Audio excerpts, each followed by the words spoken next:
जय हिंद साथियों, स्वागत आप सभी का आज के इस नए वीडियो में। दोस्तों हम आप लोगों के लिए लेकर आए हैं बायोलॉजी के। दोस्तों हम निरंतर दोस्तों बुक को, येलो बुक को पेज बाय पेज कंप्लीट करते जा रहे हैं और दोस्तों निरंतर आगे बढ़ते जा रहे हैं। तो एक बार आप सभी प्यार दोस्त जल्दी से जुड़ जाइएगा। दोस्तों आप लोगों की क्लास स्टार्ट हो चुकी है, जो कि आपका क्लास का समय दोस्तों डेली रात 8 बजे रहता है। और एक बार आपको बता दें कि इस बुक को यदि आपने एक बार कंप्लीट देख लिया तो आपके आने वाली प्रतियोगी परीक्षाओं में दोस्तों बहुत ज़्यादा बेनिफिट मिलने वाला है।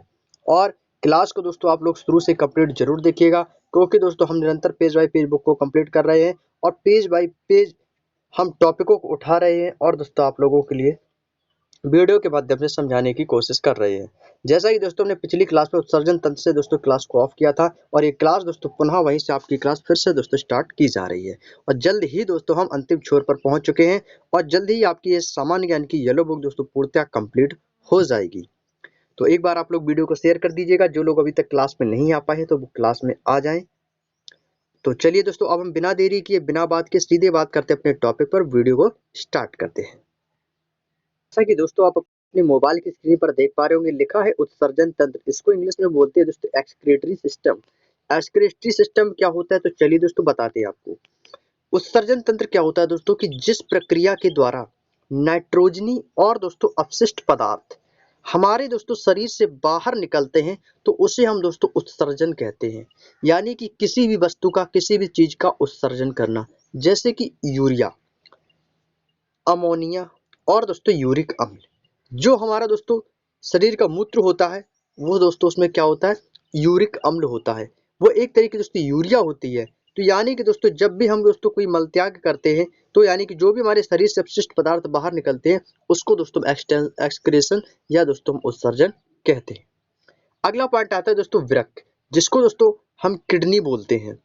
किडनी, त्वचा और दोस्तों फेफड़े और यकृत, ये मनुष्य में दोस्तों निम्न उत्सर्जी अंग हैं जो कि दोस्तों उत्सर्जित होते हैं। किडनी हुआ, त्वचा हुई, फेफड़े हुए और आपका दोस्तों यकृत हुआ। मनुष्य के प्रत्येक वृक्क में लगभग दोस्तों 10 लाख लंबी महीन कुंडलित नलिकाकार दोस्तों संरचनाएं पाई जाती हैं, जिन्हें दोस्तों हम नेफ्रॉन कहते हैं। ये तो आप लोगों को पता होगा। और यदि आप लोग हमारी क्लास को यदि आप पहली बार देख रहे हैं तो आप दोस्तों क्लास को स्किप बिल्कुल ना करें। क्लास को स्किप बिल्कुल ना करें, शुरू से कंप्लीट देखें, तभी आपको हमारे द्वारा सारी बातें समझ में आएंगी।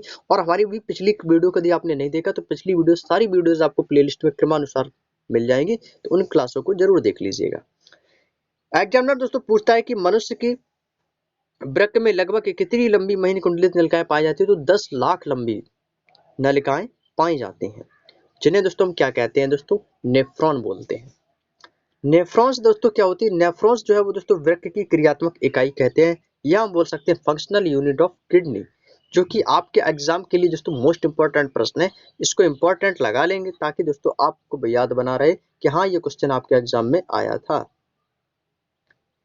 एग्जामिनर क्वेश्चन पूछते हैं कि वृक्क की क्रियात्मक इकाई क्या है। बस यहाँ से क्वेश्चन उठाएगा वृक्क की क्रियात्मक इकाई से कि वृक्क की क्रियात्मक इकाई क्या है, तो आपको दोस्तों बताना होगा nephron, functional unit of kidney. जो नेफ्रॉन है वो दोस्तों वृक्क की क्रियात्मक इकाई है। इंपॉर्टेंट क्वेश्चन है, याद रखिएगा।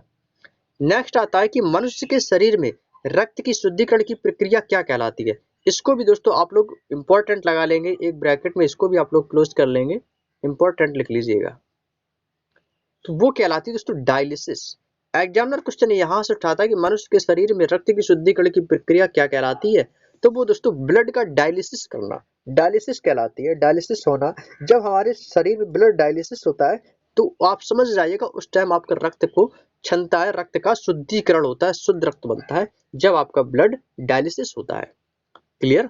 चलिए, मुझे नहीं लगता है कि किसी भी कैंडिडेट के अंदर कोई भी डाउट रह रहा होगा। सभी को हमारे द्वारा कही गई दोस्तों सारी बातें समझ में आ रही होंगी। कोई भी पॉइंट मिस हो गया हो तो बताइएगा कमेंट बॉक्स में। अगला पॉइंट है दोस्तों, यूरोक्रोम वर्णक की उपस्थिति के कारण मूत्र का रंग जो होता है दोस्तों वो हल्का पीले रंग का होता है। इंपॉर्टेंट लगा लीजिएगा, ये तो सभी को पता होगा बट इजी है, लेकिन इंपॉर्टेंट भी है। इंपॉर्टेंट भी है इजी बट इंपॉर्टेंट भी है। तो दोस्तों पूछा जाता है कि मूत्र का रंग हल्का पीला रंग किस कारण से होता है, तो वो दोस्तों यूरोक्रोम के कारण होता है। किसके कारण, यूरोक्रोम के कारण मूत्र का रंग पीला होता है। क्लियर? चलिए, यहाँ तक की बात समझ में आ गई होगी, तो अगले पॉइंट की ओर चर्चा करते हैं। अगला पॉइंट आता है दोस्तों, अगला पॉइंट कह रहा है कि यूरोक्रोम हीमोग्लोबिन के विखंडन से बनता है। एग्जामिनर कभी कभी क्वेश्चन, छोटे क्वेश्चनों को उठा लेता है और दोस्तों पूछता है कि यूरोक्रोम हीमोग्लोबिन के विखंडन से बनता है, और क्वेश्चन को किस तरीके से पूछेगा एग्जामिनर कि हीमोग्लोबिन के विखंडन से क्या बनता है। हीमोग्लोबिन के विखंडन से क्या बनता है, तो आपको बताना होगा यूरोक्रोम। और कभी कभी ये भी पूछ देता है कि यूरोक्रोम कैसे बनता है, हीमोग्लोबिन के विखंडन से, तो ये आपका सही जवाब हो जाएगा। मूत्र दोस्तों कैसा होता है, अम्लीय होता है, जिसका पीएच मान 6 होता है। पीएच मान से याद आया कि मैं आप लोगों के लिए पीएच मान की एक स्पेशल उस पर वीडियो बना चुका हूँ कई समय पहले, तो उसमें आपको दोस्तों ट्रिक वाइज जितने भी आपको पीएच मान है, पीएच मान याद करने की ट्रिक है, तो वो उस वीडियो का लिंक जो है आपको डिस्क्रिप्शन में मिल जाएगा। तो उस क्लास को देख लेंगे तो आपको जितने भी पीएच मान है जो मोस्टली एग्जामों में पूछे जाते हैं वो सारे आपको दोस्तों चुटकियों में याद हो जाएंगे। एक बार वीडियो को जरूर देख लीजिएगा आप लोग। नेक्स्ट आता है दोस्तों, कैल्शियम ऑक्सलेट से वृक्क की किडनी में पथरी का निर्माण होता है। दोस्तों जब हमारे शरीर में पथरी बन जाती है, पथरी यानी दोस्तों पत्थर के आकार की दोस्तों ठोस पथरी होती है, जो कि दोस्तों हमारे किडनी यानी बोलते हैं ना, हमारे किसी को बोलते हैं कि पेट में पथरी हो गई है, किसी को किडनी में पृथ्वी हो गई, वो पथरी हो गई है, तो कहते हैं ना सभी की अलग अलग कंडीशंस होती है सर। तो आपका जो कैल्शियम एक्सोलेट की दोस्तों जो पथरी होती है वो किसकी बनी होती है, कैल्शियम ऑक्सलेट की बनी होती है, जो कि वृक्क किडनी में पथरी का निर्माण कर देता है। और इसका दर्द भी दोस्तों बहुत भयंकर होता है किडनी का और पथरी का।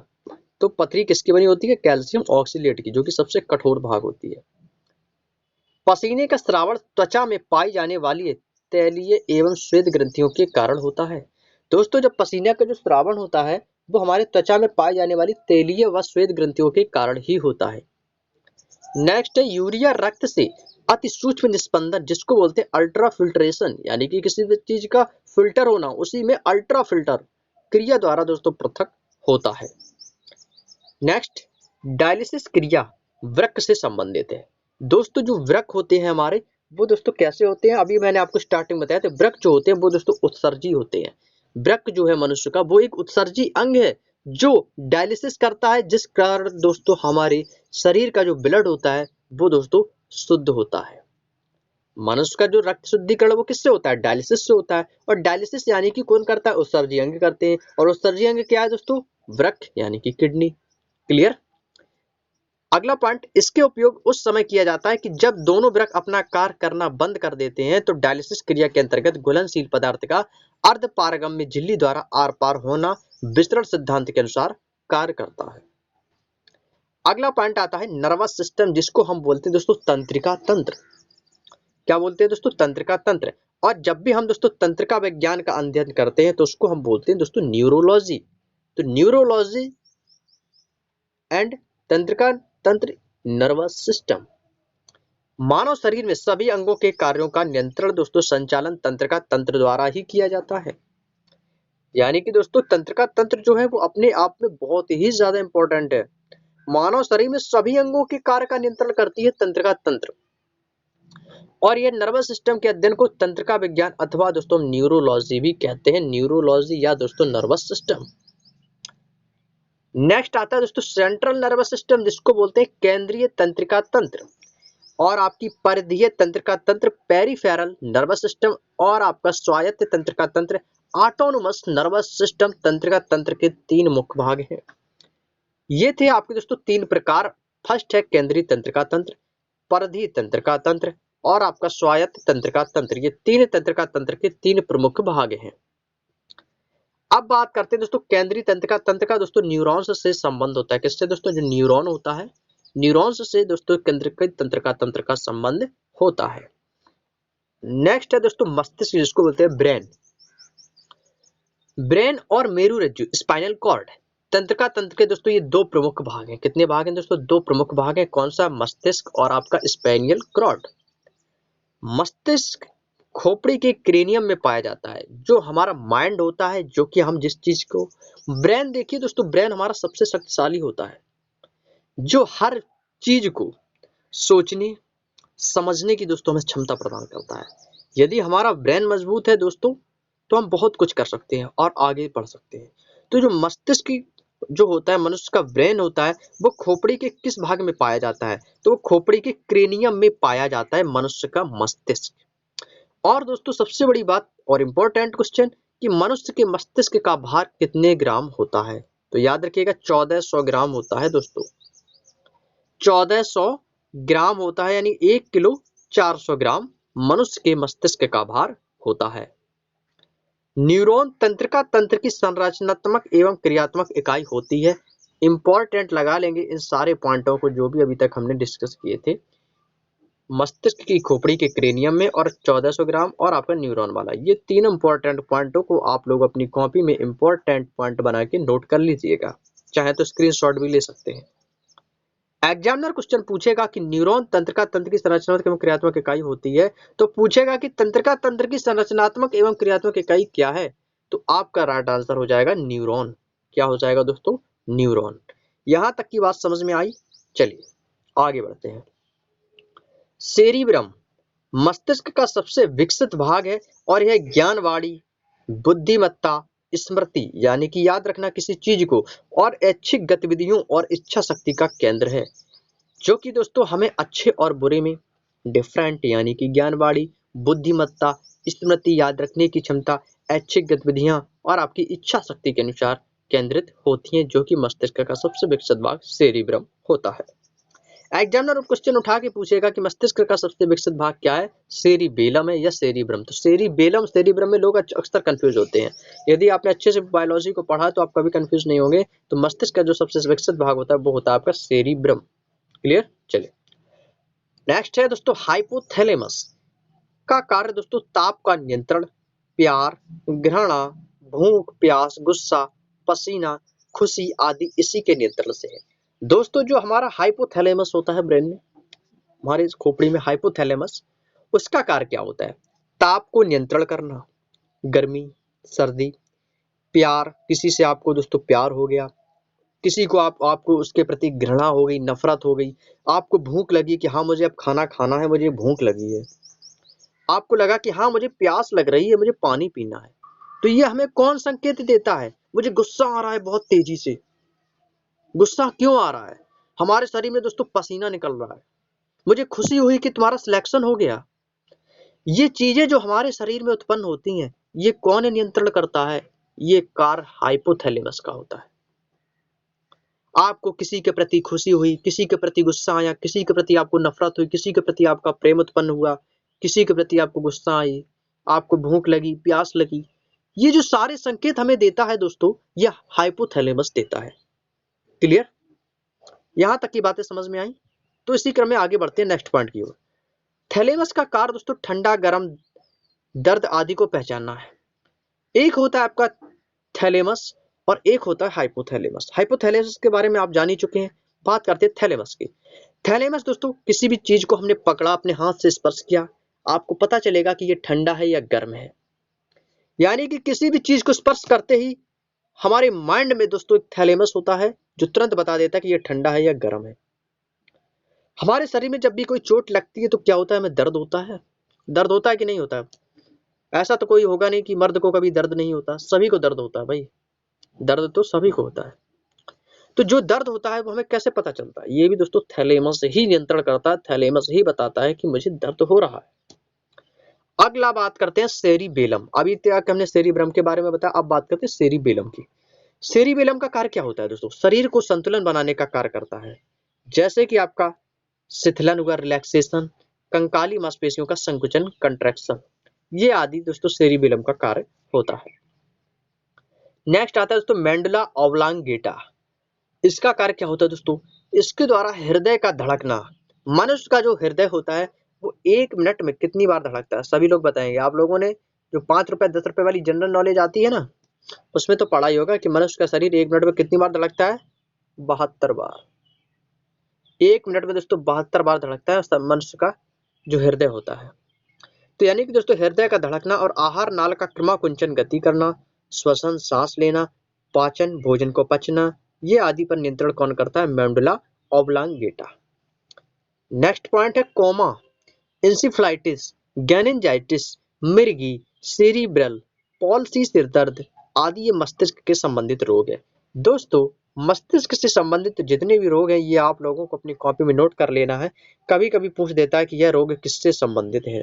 जैसे कि दोस्तों पूछता है कि गैनिनजाइटिस रोग किससे संबंधित है, यकृत से, धमनी से, मस्तिष्क से, और इनमें से कोई नहीं। तो कुछ इस प्रकार के ऑप्शन देता है आपको, तो आपको उस समय बताना होगा कि हाँ, मस्तिष्क से संबंधित ये सारे रोग हैं। तो आपको, जैसे कि मनुष्य कोमा में चला गया, तो कोमा किस वजह से जाता है? जब हमारे सर में दोस्तों बहुत भयंकर चोट होती है तभी तो कोमा में जाते हैं, यानी कि मस्तिष्क का रोग हो गया। इंसेफ्लाइटिस ये भी आपके मस्तिष्क का रोग है। गैनिनजाइटिस ये सबसे इंपॉर्टेंट है, कई बार एग्जाम में पूछा जा चुका है। मिर्गी आना ये भी हमारे दोस्तों ब्रेन से ही संबंधित है, मस्तिष्क से। सेरिब्रल हुआ, सिर दर्द हुआ। जब सिर दर्द हुआ तो सीधी सी बात मस्तिष्क की ही बात हो रही है, तो इसमें तो आप लोगों को कुछ याद रखना ही नहीं है। क्लियर? चलिए, अगला पॉइंट है दोस्तों ह्यूमन स्केलेटन, जिसको बोलते हैं दोस्तों मानव कंकाल, हड्डियों का अध्ययन। तो हड्डी यानी कि दोस्तों आपकी बोन, और हड्डियों का अध्ययन क्या कहलाते हैं दोस्तों? उसको बोलते हैं ऑस्टियोलॉजी। तो सबसे पहले इंपॉर्टेंट क्वेश्चन तो आपका यही बन गया है कि हड्डियों का अध्ययन क्या कहलाता है? ऑस्टियोलॉजी, यानी कि दोस्तों अस्थि विज्ञान भी हम बोल सकते हैं इसको। ऑस्टियोलॉजी को क्या बोलते हैं दोस्तों? अस्थि विज्ञान भी कह सकते हैं। तो फर्स्ट इंपॉर्टेंट क्वेश्चन को नोट कर लीजिएगा आप लोग। चलिए अगले पॉइंट की ओर चलते हैं। अगला पॉइंट है दोस्तों अस्थि यानी कि बोन्स। यह एक दोस्तों जीवित ऊतक है। क्या है? जीवित ऊतक है। यह एक जीवित ऊतक है जो कंकाल तंत्र के मुख्य भाग का निर्माण करती है। जो कंकाल के दोस्तों जो मुख्य भाग होते हैं वो किसका निर्माण करती है? अस्थि यानी कि बोन्स यानी हड्डी से उसका निर्माण होता है। एक वयस्क मनुष्य में, एग्जामिनर क्वेश्चन पूछता है कि वयस्क मनुष्य में कितनी हड्डियां पाई जाती है, तो सभी को पता होगा वयस्क मनुष्य के शरीर में दोस्तों 206 हड्डियां पाई जाती हैं। सभी को पता होगा, ऐसा कोई कैंडिडेट है जिसको पता नहीं है कि मनुष्य के शरीर में कितनी हड्डियां पाई जाती हैं? सभी को पता होगा कि मनुष्य के शरीर में 206 हड्डियां पाई जाती हैं। क्लियर? मनुष्य की खोपड़ी में कितनी हड्डियां होती है दोस्तों? तो मनुष्य की खोपड़ी में 29 हड्डियां होती हैं। कितनी होती है दोस्तों? इसमें लिखा 28 हड्डियां होती है, तो 28 आप इसको कट करके यहाँ पर लिख लेंगे, 29 हड्डियां होती है। खोपड़ी में कितनी हड्डियां होती हैं दोस्तों? 29 हड्डियां होती है, जिनमें से 8 मस्तिष्क के चारों ओर मस्तिष्क खोल अर्थात कपाल यानी क्रेनियम में बनती हैं। शेष आपकी जो 7 हड्डियां हुई वो आपके मध्य कर्ण के कर्णस्थियों में होती हैं। 6 हड्डियां आपकी दोस्तों मस्तिष्क के 6 इसमें आपकी 6 मध्य कर्णों में, कर्ण यानी कि कान में अस्थियां हड्डियां होती हैं, और शेष आपकी दोस्तों 14 हड्डियां आपके चेहरों के अंतर्गत होती है। लेकिन दोस्तों कई कई बुकों में मनुष्य की खोपड़ी में दोस्तों आपकी 28 हड्डियां बताई हैं, और कहीं कहीं बुक में आपकी 29 हड्डियां बताई हैं। लेकिन दोस्तों जो आपका राइट आंसर है वो हो जाएगा 29 हड्डियां पाई जाती हैं। चेहरे में दोस्तों 14 हड्डियां होती हैं, मध्य कर्णों में दोस्तों 6 होती हैं, और आपकी मस्तिष्क में 8 हड्डियां होती हैं। ठीक है? और आप कहेंगे कि इसमें दोस्तों 28 हड्डियां बन रही हैं, लेकिन दोस्तों आप लोगों की जो मनुष्य के शरीर में खोपड़ी में जो हड्डियों की संख्या वो दोस्तों 29 ही है। क्लियर? चलिए अगले पॉइंट पे चलते हैं। अगला पॉइंट है दोस्तों कशेरुक दंड। कशेरुक दंड यानी कि वर्टेब्रल कॉलम। मनुष्य के चलने फिरने आदि में कशेरुक दंड हमारी सहायता करता है। कशेरुक दंड से एक दूसरे से जुड़ी 26 शिशुओं में 33 छोटी छोटी हड्डियां होती हैं, जिन्हें दोस्तों हम कशेरुकाएं कहते हैं। हड्डियों से स्नायु लिगामेंट्स द्वारा जोड़ी जाती हैं। लिगामेंट्स। मांसपेशियां अस्थियों में टेंडन द्वारा जोड़ी जाती हैं। मांसपेशियों का हड्डी से मांसपेशी टू अस्थि यानी कि दोस्तों टेंडन जोड़ती है। जांघ की हड्डी दोस्तों क्या बोलते हैं? फीमर होती है, जो शरीर की सबसे बड़ी हड्डी होती है। और शरीर की जो सबसे छोटी हड्डी होती है वो कान की हड्डी जो होती है, जिसको हम स्टेपीज बोलते हैं, जो कि शरीर की सबसे छोटी हड्डी दोस्तों होती है। शरीर की सबसे छोटी हड्डी दोस्तों स्टेपीज होती है, और सबसे बड़ी हड्डी फीमर होती है, जो कि जांघ में पाई जाती है। जो छोटी हड्डी होती है वो दोस्तों कान में पाई जाती है। क्लियर? चलिए अगले पॉइंट की ओर चलते हैं। अगला पॉइंट है दोस्तों हमारा कैल्शियम एवं मैग्नीशियम लवण के कारण अस्थियां दोस्तों मजबूत होती हैं। हड्डियों में दोस्तों सबसे ज्यादा क्या पाया जाता है? कैल्शियम पाया जाता है और मैग्नीशियम, जिस कारण दोस्तों हमारे शरीर की हड्डियां जो होती हैं दोस्तों वो मजबूत होती हैं। सभी को पता है कि हमारी हड्डियों में कैल्शियम पाया जाता है। विटामिन डी में अस्थियों में सामान्य वृद्धि होती है। हमारे शरीर की दोस्तों विटामिन डी भी आवश्यक होता है। विटामिन डी का दोस्तों हमारे शरीर में क्या बेनिफिट रहता है? वो हड्डियों को बढ़ाता है, हड्डियों में वृद्धि उत्पन्न करता है। और विटामिन डी की कमी से वयस्कों में दोस्तों ऑस्टियोमलेशिया रोग हो जाता है, और बच्चों में दोस्तों रिकेट्स यानी कि हम उसको बोलते हैं सूखा रोग। विटामिन डी की कमी से होने वाले रोग कौन कौन से होते हैं? सभी को पता होना चाहिए। विटामिन आपके रासायनिक नाम, विटामिन से होने वाले रोग, और विटामिन किन किन फलों में, दालों में, सब्जियों में पाया जाता है, ये आपको दोस्तों 100% पता होने चाहिए, क्योंकि यहाँ से एग्जामिनर हमेशा क्वेश्चन पूछता है विटामिन से होने वाले रोग और किन किन पदार्थों में कौन कौन से विटामिन पाए जाते हैं, सभी विटामिन के रासायनिक नाम, स्कर्वी आपका हुआ, उससे होने वाले रोग हुआ, थायमीन हुआ आपका, और वो विटामिन डी की कमी से होने वाले रोग हुए, विटामिन ई किसमें पाया जाता है, विटामिन ई को क्या कहते हैं, बी2 विटामिन किसे कहते हैं, सनराइज विटामिन किसे कहते हैं।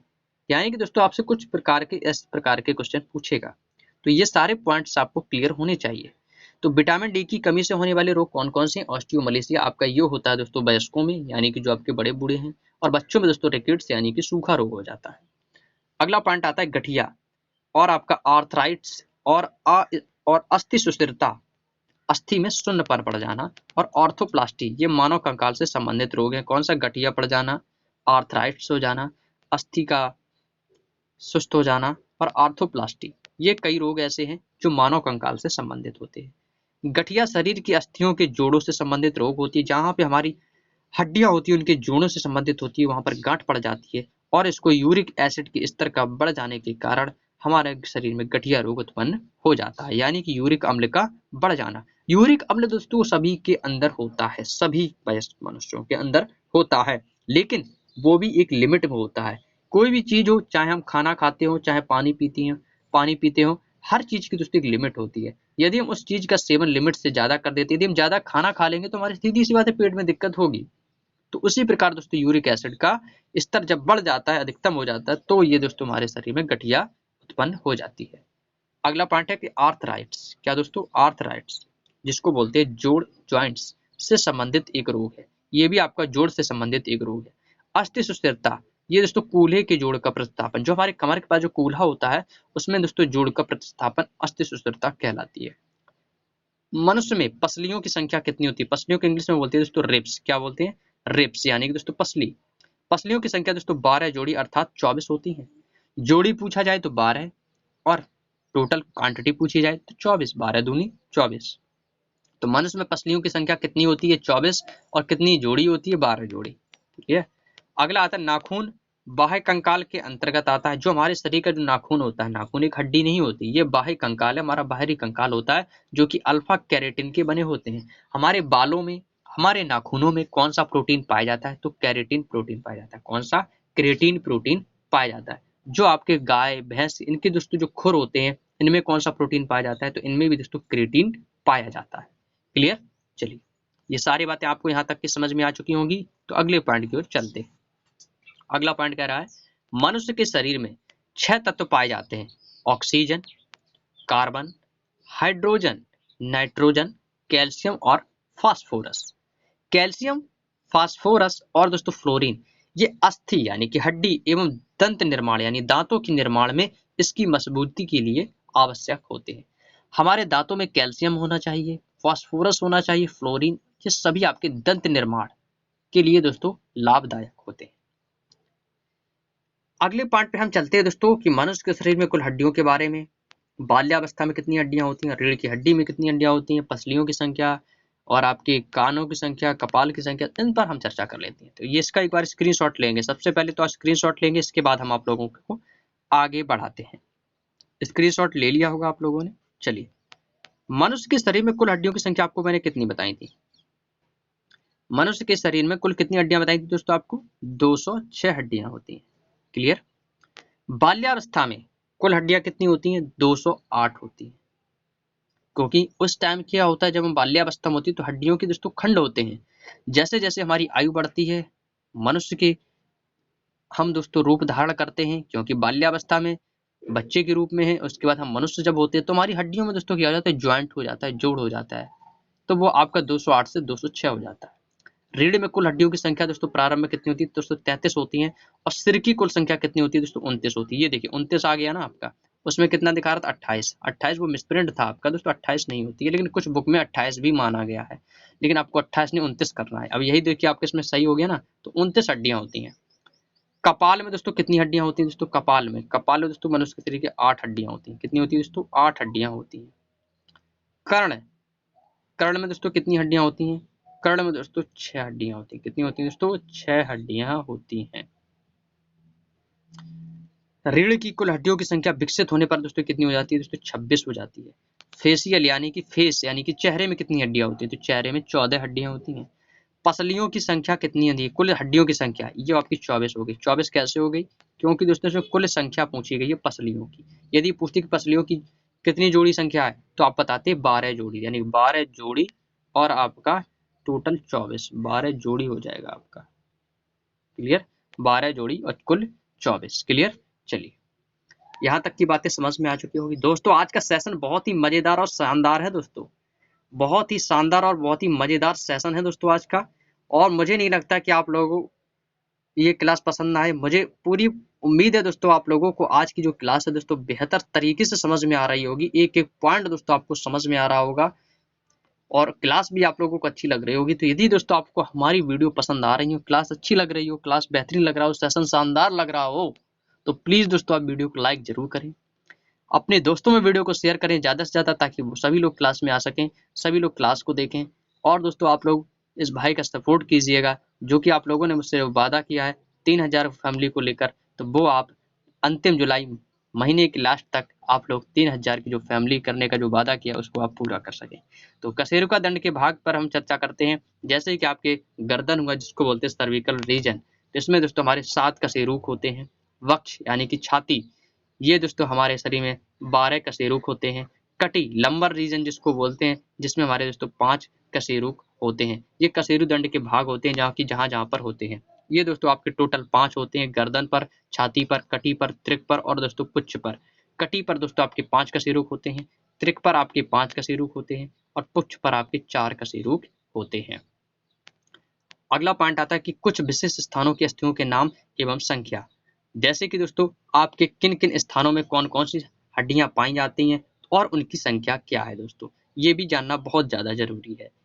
तो स्क्रीनशॉट लेते चले या आप इसका नोट्स भी अपनी कॉपी में बना सकते हो, चाहे स्क्रीनशॉट भी अलग से आप लेकर रख सकते हो। जैसे कि कर्ण अस्थियां, कर्ण अस्थियां आपकी दोस्तों इस अस्थि को क्या कहा जाता है? मैलियस इनकस कहा जाता है, जिसकी संख्या दोस्तों आपकी 2 होती है। क्लियर? ऊपरी बाहु, ये ऊपरी बाहु में पाई जाती है। कौन सी हड्डी? ह्यूमरस, जो ह्यूमरस हड्डी होती है दोस्तों ये ऊपरी बाहु में पाई जाती है, जिसकी संख्या दोस्तों 2 होती है। रेडियो अल्ना, रेडियो अल्ना दोस्तों ये अग्रबाहु में दोस्तों ये हड्डी पाई जाती है, जिसकी संख्या 2 होती है, रेडियो अल्ना। अगला आता है दोस्तों कार्पल्स। कार्पल्स जो हड्डी होती है दोस्तों वो हमारी कलाई में कहाँ पर पाई जाती है? जो कार्पल्स हड्डी होती है वो हमारे दोस्तों कलाई में पाई जाती है, जिसकी संख्या दोस्तों कितनी होती है? 16 होती है। 16 हड्डियां होती है। मेटाकार्पल्स, एक कार्पल्स आपकी है कलाई में, तो मेटाकार्पल्स आपकी हथेली में होती है, जिसकी संख्या दोस्तों 10 होती है। क्लियर? चलिए, अगला आता है दोस्तों फैलेंसेज। फैलेंसेज दोस्तों जो हड्डी होती है ये आपकी दोस्तों अंगुलियों में पाई जाती है, फैलेंसेज, जिसकी संख्या दोस्तों कितनी होती है? 28 होती है। फीमर, फीमर दोस्तों कितनी होती है? फीमर जो कि शरीर की सबसे बड़ी ग्रंथि होती है, ये आपकी दोस्तों जांग में पाई जाती है। कितनी हड्डियां फीमर है शरीर में हमारे? Total 2, left and right. Tibia एवं फिबुला, ये दोस्तों जिसको हम बोलते हैं टिबिया, यानी कि जो हमारी गांव में बोल देते हैं कि पैर में जो परिया परिया कुछ कह देते हैं, ऐसे वर्ड यूज करते हैं वो लोग, तो उसको हम बोलते हैं दोस्तों पिंडली या टिबिया या फुबला। जो आपकी हड्डी होती है दोस्तों पिंडली में पाई जाती है, जिसकी संख्या दोस्तों 4 होती है। अगला आती है दोस्तों पटेला, ये आपका जो घुटना होता है ना, घुटना, घुटने को दोस्तों हम क्या बोलते हैं? पटेला। पटेला में दोस्तों कितनी संख्या पाई जाती है? आपकी 2 पाई जाती है, जो कि घुटना में दोस्तों हड्डी पाई जाती है। टार्सल जिसको बोलते हैं टखना, इसमें आपकी 14 हड्डियां होती हैं। मेटाटार्सल्स ये आपकी दोस्तों तलवा होता है, जो तलवा होता है पैर का, उसमें दोस्तों आपकी 10 हड्डियां पाई जाती हैं, जिसको हम बोलते हैं मेटाटार्सल्स। तो ये थे दोस्तों आपके हड्डियां जहां पर आपकी पाई जाती हैं और आपकी हड्डियों के नाम और उनकी संख्या के बारे में। उम्मीद है दोस्तों आप लोगों को यहाँ तक की सारी बातें बेहद सरल और आसान भाषाओं में समझ में आ चुकी होंगी। तो आज की जो क्लास हम यहीं तक रखेंगे दोस्तों। उम्मीद है दोस्तों वीडियो बेहद पसंद आया होगा और कल की क्लास में, नेक्स्ट क्लास में हम आप लोगों के लिए लेकर आएंगे अंतःस्रावी ग्रंथि या अंतःस्रावी तंत्र, एंडोक्राइन सिस्टम के बारे में हम आप लोगों से चर्चा करेंगे। तो आज की जो क्लास है यहीं तक रखेंगे, क्योंकि क्लास का दोस्तों समय हो चुका है, जो कि आपकी लगभग 30 मिनट की क्लास हो चुकी है। अब कल की क्लास में आप लोग जरूर जुड़िएगा इसी समय रात 8 बजे, जिसमें हम आप लोगों के लिए यहीं से दोस्तों आपकी क्लास को पुनः स्टार्ट करेंगे, पेज बाय पेज कंप्लीट करेंगे और जल्द ही दोस्तों आप लोगों की येलो बुक हम पूर्णतः कंप्लीट करवाएंगे। तो चलिए दोस्तों, आप लोग अपनी पढ़ाई को दोस्तों कंटिन्यू करते रहिएगा आने वाली प्रतियोगी परीक्षाओं के लिए।